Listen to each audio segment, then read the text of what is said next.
Hola, buenas tardes a todos.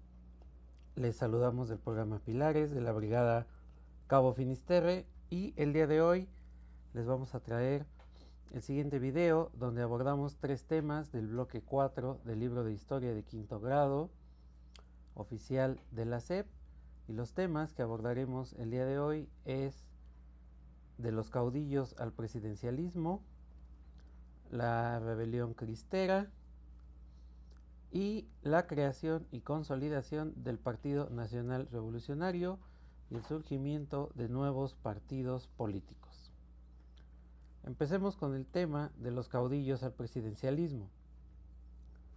El libro de historia de la SEP de quinto grado nos dice que en la Constitución de 1917 se tenía la finalidad de introducir diversos cambios en las instituciones políticas de México para llegar a la resolución de conflictos de manera pacífica y democrática. Algunas instancias políticas habían resultado beneficiadas, ya que habían podido mantener privilegios conseguidos incluso durante el movimiento revolucionario. El presidente Venustiano Carranza, en el periodo comprendido entre 1917 y 1920, tuvo la responsabilidad de inaugurar y poner en funcionamiento el nuevo gobierno. Combatió opositores, entre ellos antiguos revolucionarios como Emiliano Zapata, legisladores y gobernadores inconformes con las iniciativas y disposiciones del gobierno. Campesinos y obreros se inconformaban por la crisis económica que se vivía en el momento. Derivado de ello, un levantamiento armado desconoció al gobierno de Carranza, que tuvo que huir de la capital para morir finalmente asesinado. Tras su muerte, Adolfo de la Huerta ocupó de manera temporal la presidencia mientras se llevaban a cabo nuevas elecciones. Aquí es importante destacar, como comentamos en el video sobre el tema de la Revolución Mexicana, que varios historiadores, y sobre todo siguiendo la línea histórica del profesor Adolfo Gili, podríamos comentar que la Revolución Mexicana no tiene un final claro. La independencia de México comienza en 1810 y termina en 1824, pero la Revolución Mexicana no tiene una fecha definida de término. ¿Por qué? Justamente por lo que acabamos de comentar, que es lo que viene en el libro de historia de la SEP. Venustiano Carranza asumió la presidencia de 1917 al 20, pero Venustiano Carranza, al menos en nuestro análisis, fue un personaje muy oscuro y muy distante de los intereses populares que representaban personas como Francisco Villa, Emiliano Zapata, y más allá de estas dos figuras, que representaban sus ejércitos llenos del clamor popular. ¿Cuál era el reclamo por parte de los integrantes de los ejércitos villistas o zapatistas? En el norte, pues era la abolición del sistema semiesclavista de trabajo en las haciendas, en donde los grandes caciques, los grandes hacendados, tenían a la gente viviendo bajo condiciones paupérrimas, sin salarios bien definidos, sin prestaciones, como esclavos viviendo dentro de la hacienda, mientras ellos acaparaban enormes extensiones territoriales que en gran medida se habían heredado o estaban en contubernio con la Iglesia Católica. En el sur del país, en el centro sur del país, la demanda era por la tierra para cosecharla y trabajarla. Por eso el clamor de Emiliano Zapata era tierra y libertad, y la tierra es de quien la trabaja. Los campesinos trabajaban enormes horas, prácticamente todo el día, todas las semanas, para llevar a cabo el proceso de la agricultura. México es un país muy rico en cuanto a todo lo que conlleva el proceso de la agricultura, insumos naturales. Sin embargo, la gente que trabajaba en el campo pues no tenía tampoco una paga buena. Los empresarios acaudalados de la época, los hacendados, llegaban y prácticamente hurtaban las cosechas del campo mexicano. Pagaban centavos, en el mejor de los casos, por el trabajo de los campesinos, y esto obviamente generó un enorme descontento. La gente entregaba su vida al trabajo en el campo y recibía migajas como parte del pago. Estos dos clamores de injusticia, de sometimiento, de violación a los derechos laborales, humanos, y por una constitución de 1857 que, pese a que planteaba intereses populares, no se habían llevado a la práctica, y por el contrario, en la realidad mexicana las clases populares cada vez se hacían más pobres, llevó a que los ejércitos villistas y zapatistas lucharan contra los regímenes autoritarios, burgueses y conservadores como el de Porfirio Díaz. Sin embargo, cuando Madero llega a la presidencia de la República tras el estallido de la Revolución, el ejército zapatista, por ejemplo, le plantea que sean entregadas la propiedad de las tierras de inmediato a las personas de las comunas de Morelos y estados hacia el sur del país. Madero no acepta y argumenta que el proceso de entrega de la propiedad de las tierras tiene que ser paulatino. Esto desata la ira de Zapata y sus ejércitos, pero lamentablemente Zapata es asesinado allá por 1914. De hecho, 1914 es un año en el que algunos historiadores consideran es cuando se puede marcar por lo menos el inicio del fin de la Revolución Mexicana. Otros también lo sitúan con el asesinato de Villa, un poco después, pero el chiste es que personajes como Madero, pero peor aún Venustiano Carranza, que fue el encargado de perseguir al ejército villista hasta Celaya, la zona del Bajío, donde finalmente pues prácticamente fue aniquilada la División del Norte, no representaban los intereses populares. Por eso es que la enemistad de las clases populares se acrecentaba contra el gobierno de Venustiano Carranza. Entonces, después de que se concretó la Constitución de 1917, quedaba en el tintero la amenaza a intereses por pérdidas de la Revolución Mexicana. Los más de 20 millones de personas que murieron en la Revolución Mexicana obviamente dejaron mucha sangre y tristeza, pero también una derrama económica, una crisis social y económica muy grande en el país. Carranza, que gobernó entre el 17 y el 20, no hizo más que beneficiar a determinados grupos que lo ayudaron a llegar al poder. Al ser asesinado Carranza, Adolfo de la Huerta asumió la presidencia de la República. Pero en 1920, el general Álvaro Obregón fue quien ostentaría el máximo cargo político de la República Mexicana. Entre los cometidos que tenía que llevar a cabo Obregón estaba el reparto agrario, proteger la propiedad privada, tenía una gran habilidad política y militar, tenía también por cometido establecer la Secretaría de Educación Pública, modificar la Constitución para el tema de la no reelección, que en este caso lo intentó, aunque sería asesinado, pero el gobierno de Obregón se caracterizó por sus arreglos políticos con el gobierno de los Estados Unidos. Victoriano Huerta, presumiblemente Venustiano Carranza, habían tenido acercamientos con el gobierno norteamericano, pero estos no eran del todo satisfactorios para el vecino del norte, quien ya a inicios del siglo XX se ostentaba al menos como la máxima potencia política y económica del continente americano, y por ello México, su principal vecino, su principal socio comercial y una fuente incalculable de materias primas, tenía que ser un país gobernado por alguien afín a los intereses norteamericanos. Muchos señalan que detrás de esta serie de asesinatos en la cúpula política mexicana se encontraban los intereses de los norteamericanos.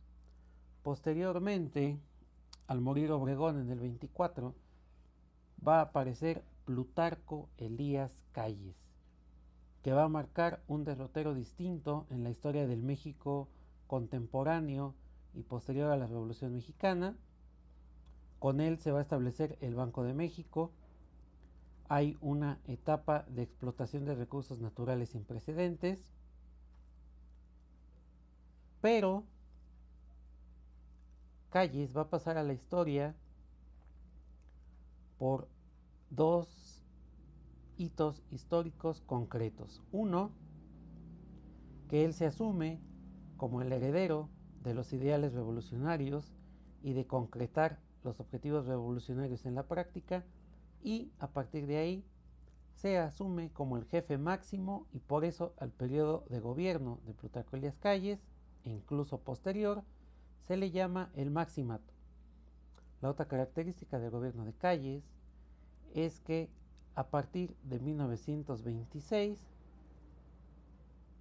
Calles limita la influencia de las iglesias en la intervención de los asuntos políticos y prohíbe el culto externo, así como limita el número de sacerdotes y clausura las escuelas católicas.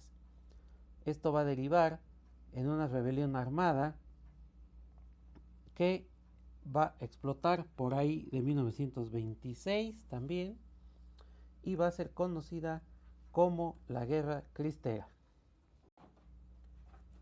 Como ya comentábamos, Obregón fue presidente entre 1920 y 24. Algunos creían que sus grandes habilidades políticas y militares lo hacían el heredero perfecto de la presidencia de la República. Sin embargo, el reparto agrario en su mandato se dio a cuentagotas y más bien protegió la propiedad privada. Ganó el apoyo de algunos grupos obreros, pero tuvo la enemistad de algunos grupos de campesinos y también de grupos políticos. Mantuvo estables las relaciones con Estados Unidos, pero al modificar la Constitución para ser reelecto, fue asesinado en 1824. El caso de Obregón es icónico porque representa esta figura de personajes burgueses distantes de los intereses populares que vieron en la Revolución Mexicana una oportunidad para, una vez caído el régimen porfirista, ascender a la cúpula política del país. Plutarco Elías Calles, en apariencia, buscó un mejor desarrollo económico y social del país, pero también terminó aliándose y subordinándose al gobierno norteamericano. De esta forma, Calles, tras la muerte de Obregón, se ostentó como el heredero de los ideales y los objetivos de la Revolución Mexicana. En realidad, si analizamos la historia de forma objetiva y a los personajes históricos dentro del contexto al cual pertenecieron y la clase social a la cual pertenecían, nos daremos cuenta que Calles lo que quería imponer era una especie de dictadura perfecta, como sería conocida más adelante en nuestro país, el régimen priista, que ostentó el poder por más de 80 años. Muy probablemente la base de ese priato casi que parecía eterno el siglo pasado en nuestro país, las bases de ese PRI se ostentan en la figura de Calles y sus objetivos políticos.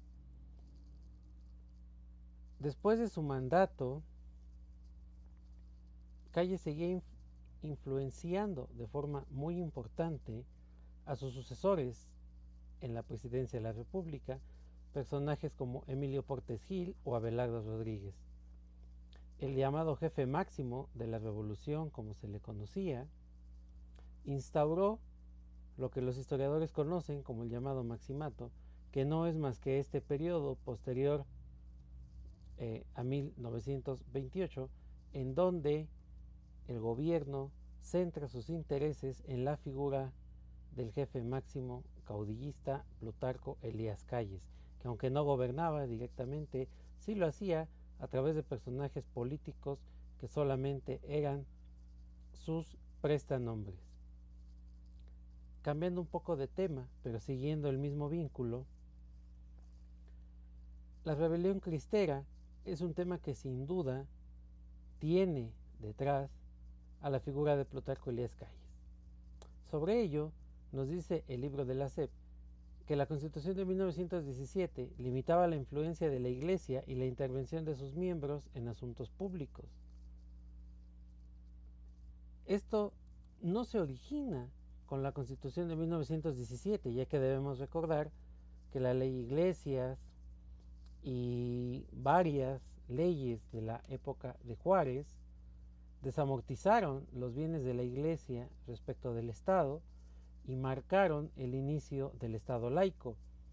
Sin embargo, el régimen de Porfirio Díaz se dedicó a tener una relación pacífica y una coexistencia fructífera entre la Iglesia y el Estado. Entonces la Iglesia católica pues no sufría la consecuencia de las leyes juaristas, que eran justas. La Iglesia debe de ser una institución que se respeta por las creencias de la gente. Cada quien puede creer en lo que más le convenga o en lo que más quiera y crea, pero ninguna institución de la religión que sea debe de marcar la vida pública de un país ni influir en la creación de sus leyes y gobierno, lo cual sí ocurría en el México porfirista. Pero después de la Constitución del 17, aparentemente se va a hacer un énfasis en esta desaparición de la Iglesia en la vida pública mexicana. Sin embargo, fue el gobierno de Calles y Calles por detrás de quienes se ostentaban con la presidencia de la República, quienes emprendieron un acoso sin precedentes contra la institución religiosa. Este conflicto iría creciendo cuando se suspenden por acuerdos políticos las actividades religiosas en los recintos y los feligreses empezaron a organizar protestas contra la actitud del gobierno. En el fondo, lo que estaba también ahí de por medio era que los gobiernos mexicanos del Maximato, tras la sombra de Calles, querían que toda la fuga de capital proveniente de los grandes diezmos que se juntaban en nuestro país, siendo México uno de los países que más dinero aportan al Estado Vaticano, pues querían que todo ese dinero se quedara en nuestro país y fuera a las arcas del gobierno. Pero prohibir de forma intempestiva los cultos religiosos y esta cuestión de la aportación económica vía el diezmo ocasionó que los sacerdotes promovieran entre los feligreses una revolución o por lo menos un movimiento que pudiera detener estas medidas autoritarias por parte del gobierno mexicano. Pero ¿en dónde fue donde estalló con mayor fuerza y donde fue el centro de este movimiento armado entre feligreses y el Estado mexicano? Pues es en la zona del centro occidente mexicano y la zona del Bajío. Estados como Michoacán, Guanajuato, Jalisco, Colima, Nayarit, Zacatecas y Aguascalientes serían los que verían luchar a los feligreses y a los sacerdotes contra el Estado mexicano. La Guerra de los Cristeros terminaría en 1929 con un acuerdo que pondría fin a la guerra. La Iglesia Católica acordó no participar en la vida pública del país, reconociendo la autoridad del gobierno federal. quien, en contraparte, se comprometía a devolver los templos ocupados y permitir que se reanudaran los cultos religiosos. Sin embargo, aquí hay un aspecto que no se nos suele comentar en la historia tradicional, y ese es que para que la guerra cristera tuviera fin, el gobierno norteamericano, la embajada de Estados Unidos en México, intervino en el conflicto y, más allá de ser la mediadora, fue la que terminó marcando los intereses de ambos bandos. En el fondo también hay que comentar otro aspecto. Todos eran católicos. Los que combatían por parte del gobierno, hablando del ejército, incluso altos mandos políticos, pues venían de una herencia católica arraigada muy en el fondo de sus personalidades y de su familia. Obviamente los sacerdotes y los feligreses eran católicos a morir. Sin embargo, los intereses de calles muy, muy oscuros, turbios y fuertes intereses económicos en contra de la Iglesia provocaron esta guerra entre católicos que terminó con un saldo muy, muy grande de muertos, de varios millones de muertos en el centro occidente del país, y que inclusive muchos historiadores hoy en día consideran que la guerra cristera fue como un pequeño satélite, un suceso histórico ocurrido después de la Revolución Mexicana, pero que estaba ahí reviviendo la chispa, reviviendo el fervor, el clamor de las armas para obtener justicia popular. En gran medida por esto es que el gobierno norteamericano entra en el conflicto y pone fin al mismo. Para el gobierno de los Estados Unidos no era conveniente, muy cercana la crisis de 1929 en aquel país, un sigma económico brutal que tiene precedentes o que tiene otros ejemplos históricos a la altura, solo comparables con la crisis que se vive, por ejemplo, actualmente con la pandemia de coronavirus. Y este gobierno norteamericano, muy cercano a una crisis económica sin precedentes en el mundo, no ve con buenos ojos que un país que acaba de tener una revolución armada, que su política está en convulsión, que no tiene todavía un gobierno afianzado, que ha visto morir a varios de sus presidentes, Madero, murieron también Carranza, Obregón, y que ve aún Calles intentando instaurar una semidictadura, por decirlo de alguna forma, no le conviene que el país entre de nuevo en un conflicto que puede remover aún más la vida política del país y quizá llevar en ese entonces a alguien con objetivos verdaderamente populares, independientes a las del gobierno norteamericano. Por eso Estados Unidos interviene, de cierta forma, diría la historia oficial, coadyuva o ayuda entre gobierno y la Iglesia Católica para que estos firmen la paz y se termine, antes de iniciados los años 30, la guerra de los cristeros en México. Ahora, haciendo un último comentario sobre el tema de la Revolución Cristera, en la cual el proyecto de la creación de la Iglesia Católica Apostólica Mexicana, que pugnaba se creara Plutarco Elías Calles, fracasó porque, como planteábamos hace unos momentos, este proyecto lo que tenía por objetivo era que los recursos que la Iglesia Católica juntaba de los diezmos y las aportaciones en México, pues se iba al Vaticano, y Calles, con su Iglesia Católica Apostólica Mexicana, pretendía tener una independencia frente al Estado Vaticano. Esto, de cierta forma, nos recuerda un poco lo que sucedió con la Iglesia Anglicana en el Reino Unido. Pero al terminar la Guerra Cristera, cuando Estados Unidos interviene en el conflicto y de cierta forma hay una coexistencia pacífica entre la Iglesia Católica y el gobierno mexicano, se va a dar paso a un tema, a un proceso histórico que marca como pocos otros el devenir histórico de México durante el siglo XX y en nuestro análisis, en nuestras ideas, aquí surgen las bases de la enorme desigualdad y crisis social que va a vivir todo México a lo largo del siglo XX. En ese sentido, hablamos del tema de la creación del Partido Nacional Revolucionario. A continuación, vamos a acudir un poco a información que se encuentra en la página del Instituto Nacional de Estudios Históricos sobre la Revolución Mexicana, donde se nos dice lo siguiente. Al concluir la época armada de la Revolución Mexicana, surgió como triunfador el llamado Grupo Sonora, compuesto por generales como Álvaro Obregón, Benjamín Gil, obviamente Plutarco Elías Calles, Adolfo de la Huerta y Gilberto Valenzuela, todos provenientes de aquel estado del norte de la República Mexicana.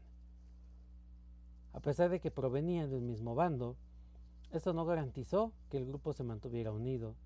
Las rebeliones militares llevaron al país al borde de una nueva guerra civil y la Guerra de los Cristeros podría ser tomada como un acontecimiento producto de estas disputas entre el grupo Sonora.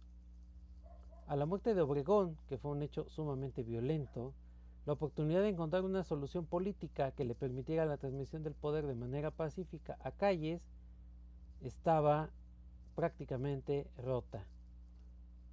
Pero, ante esa coyuntura histórica, Calles supo agigantarse, supo imponer sus intereses políticos y, al menos en el discurso y en la práctica política, logró generar la unidad, logró la creación de un partido político que permitiría al juego de la sucesión entrar de manera definitiva en el orden electoral.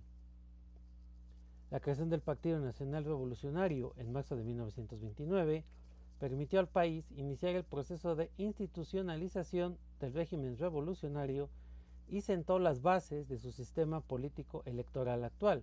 De ahí la importancia de conocer los orígenes y comprender el papel que jugó en la historia contemporánea de México este proceso histórico que data de 1929. Antes de avanzar un poco y revisar la cronología de los acontecimientos que marcan la fundación del Partido Nacional Revolucionario, que es el antecedente del PRI, debemos comentar lo siguiente. Como bien nos dice la página del INER,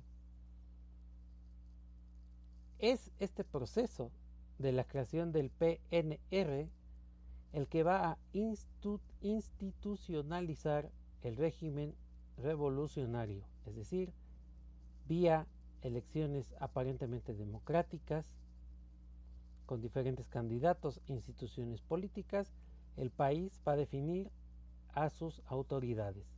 Lo que se busca con ello es terminar esta oleada de asesinatos presidenciales, de bastantes figuras públicas políticas que estaban muy interesados o que formaban parte de la cúpula política del país tras la Revolución Mexicana, y ahora se trataba de terminar también a la par de con la Guerra Cristera, con estos movimientos bélicos a lo interno que no terminaban de poner un clima de paz y justicia social.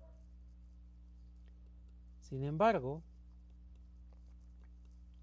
aquí pedimos hacer una reflexión integral acerca de las causas de la Revolución Mexicana, los intereses populares de personas como Villa, Zapata y sobre todo todos los que lucharon junto a ellos, quienes eran en realidad la masa importante de la Revolución Mexicana. Porque no solo el clamor popular de la Revolución fue sufragio efectivo no reelección. La Revolución Mexicana tuvo muchos objetivos donde principalmente se encontraba el que hubiera leyes laborales justas, creación de sindicatos donde los trabajadores, los obreros pudieran defender sus derechos laborales, que se terminara con ese régimen de semiesclavismo que existía en el mundo obrero, que la tierra fuera de quien la trabajara, como decía Emiliano Zapata, que el reparto agrario de la tierra expropiada a los grandes terratenientes pues fuera rápido, expedito y de una forma justa, equitativa entre los campesinos, y que el gobierno apoyara el campo mexicano. Sin embargo, todos estos clamores populares, que sin duda tenían por objetivo terminar con la desigualdad social, no estaban representados ni por Huerta, ni por Carranza, ni por Calles, ni por Obregón, que a final de cuentas es Calles quien en 1929 trata de poner fin a todo este vuelco y agitación política, institucionalizando lo que no se podría institucionalizar, que es el clamor revolucionario. ¿Y por qué nos atrevemos a hacer esta aseveración? Que sin duda alguna será cuestionada por algunos historiadores, pero nosotros creemos que es muy justa y prudente señalarlo así. Porque a lo largo de la historia, como iremos viendo más adelante, el reparto agrario fue prácticamente dado a cuentagotas y hasta 1994, cuando Carlos Salinas de Gortari decretó que el reparto agrario proveniente de la Revolución Mexicana tenía que terminar, todo esto nos marca con múltiples ejemplos como la persecución política de 1968, los 70s, 80s, que el gobierno proveniente del PNR, del Partido Nacional Revolucionario y después convertido en PRI, pues no tenía en realidad objetivos populares. Pasando a la cronología, podemos decir que en 1928 es asesinado en San Ángel, en un restaurante llamado La Bombilla, ubicado el día de hoy en lo que es el sur de la Ciudad de México, en Avenida Insurgentes. Álvaro Obregón es asesinado. Esto fue el 17 de julio de 1928. El 1 de septiembre de ese mismo año, Calles presenta su último informe de gobierno. Ahí afirma que no seguirá en la presidencia y convoca a pasar a la condición histórica de una nación de instituciones y de leyes, más no de hombres. Aunque, como hemos comentado, mañosamente lo único que pretendía Calles era imponer a otros hombres en la presidencia, pero él estando gobernando detrás. El 25 de ese mismo mes, el Congreso de la Unión, por unanimidad de votos, designa a Emilio Portes Gil presidente provisional de la República. Portes Gil, por supuesto, es gente de Plutarco Elías Calles. El 8 de noviembre de aquel año, el jurado de la causa del asesinato del general Álvaro Obregón decreta la pena de muerte para José de León Toral y una condena de 20 años a su cómplice Concepción Acevedo de la Yata, la madre Conchita, quienes fueron los que participaron en el asesinato del general Obregón, también al sur de la Ciudad de México. El 10 de noviembre, José Vasconcelos llega a Nogales, Sonora, para iniciar su campaña política por la presidencia de la República. Portes Gil toma la banda presidencial provisional el 1 de diciembre. El 8 de ese mismo mes, Plutarco Elías Calles lanza un manifiesto donde señala que no participará más en la vida política del país y se retirará a la vida privada, siendo esta una de las más grandes mentiras de toda su vida. El 26 de ese mismo mes y año, Pascual Ortiz Rubio se reúne con Emilio Portes Gil. A pesar de que Portes Gil había anunciado que entre los integrantes de su gabinete figuraría Ortiz Rubio, este no tomó posesión de la Secretaría de Comunicaciones y Obras Públicas, lo que desató rumores en la prensa sobre su posible candidatura presidencial. Ahora pasamos a 1929, donde el 10 de febrero la policía capitalina evita un atentado con dinamita a las oficinas del Partido Nacional Revolucionario. El 3 de marzo del 29 estalla la rebelión escobarista en Sonora, Veracruz y La Laguna. El 4 de marzo, el PNR declara como su candidato a la presidencia a Pascual Ortiz Rubio y no a Emilio Portes Gil, marcando así una pequeña grieta entre facciones del Partido Nacional Revolucionario. Así que de esta forma es como se va formando y toma importancia el Partido Nacional Revolucionario, que tendría su siguiente cambio hasta 1946, cuando adopta el nombre de Partido Revolucionario Institucional. El libro de la SEP nos dice que desde 1929 varios partidos políticos se integraron al Partido Nacional Revolucionario, que se convertiría en el partido oficial y se mantuvo por décadas en el gobierno, mientras otros partidos se apuntaban como la oposición. Según nos dice el libro de la SEP, en algunas ocasiones, personajes como Juan Andrew Almazán o Miguel Enríquez Guzmán fueron candidatos de la oposición que estuvieron cerca de ocupar la silla presidencial, pero esto probablemente fue solo un sueño. Desde aquellas épocas, estamos hablando entre 1940 y 1952, ya se acusaba al Partido de Estado, al PNR, después convertido en Partido de la Revolución Mexicana y después Partido Revolucionario Institucional, de fraudes electorales. El PAN fue fundado en 1939 por el abogado Manuel Gómez Morín y el Partido Comunista de México se creó en 1919. Pero hasta la década de los 70 tuvo la posibilidad de ganar algunas elecciones locales y de tener influencia política a lo largo y ancho del país. Al respecto, y para dar cierre a este tema, tenemos que decir que la creación del Partido Revolucionario Institucional, con sus antecedentes PNR y PRM, significó la más grande traición a los intereses populares. El PRI muy pocas veces, si no es que nunca, tuvo la intención de gobernar para combatir la desigualdad social. Al paso de las décadas, y quizá exceptuando el periodo de gobierno del general Lázaro Cárdenas, el país experimentó cómo su población, por un lado, se hacía cada día más rica y por otro lado cada vez más pobre, es decir, aumentaron las diferencias de clase. El Partido Acción Nacional, fundado por Gómez Morín, fue influenciado y prácticamente dominado toda su vida hasta la actualidad por empresarios y por personajes políticos cercanos y vinculados a la clase económica nacional. Por esto, el PAN, de cierta forma, fue visto por el PRI como una oposición leal, una oposición con la cual se podía negociar e inclusive caminar juntos en algunos aspectos de la vida política mexicana. Mientras tanto, el Partido Comunista Mexicano fue quizás en aquellas décadas de 40, 50 y sobre todo a los 70 el ente con mayor legitimidad dentro de la oposición política mexicana. Sin embargo, el PRI se encargó de someterlos con la represión armada en muchos estados y en la capital misma de la República Mexicana.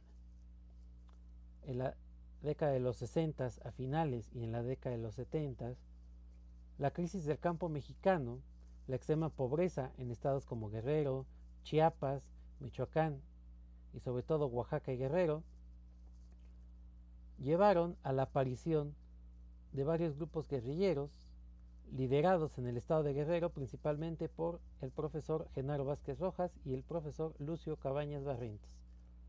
Este levantamiento armado de población rural en el sur del país marca perfectamente bien la inestabilidad, la injusticia, la pobreza, el sometimiento que existía por parte de los gobiernos priistas contra las clases populares de nuestro país.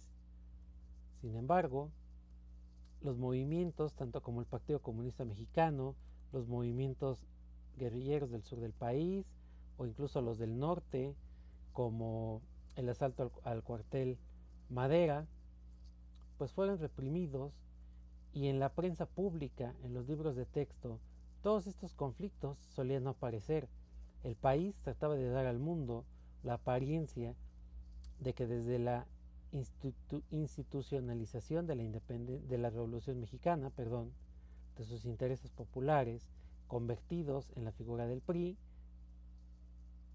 daban la imagen, según ellos, al exterior, de mucha estabilidad política, pero en realidad lo que ocurría es que la prensa y los medios de comunicación eran parte de este sistema del Estado y no informaban a la población y menos al extranjero sobre la convulsa economía y sociedad mexicana que se vivió desde la instauración del Partido Nacional Revolucionario, posteriormente Partido Nacional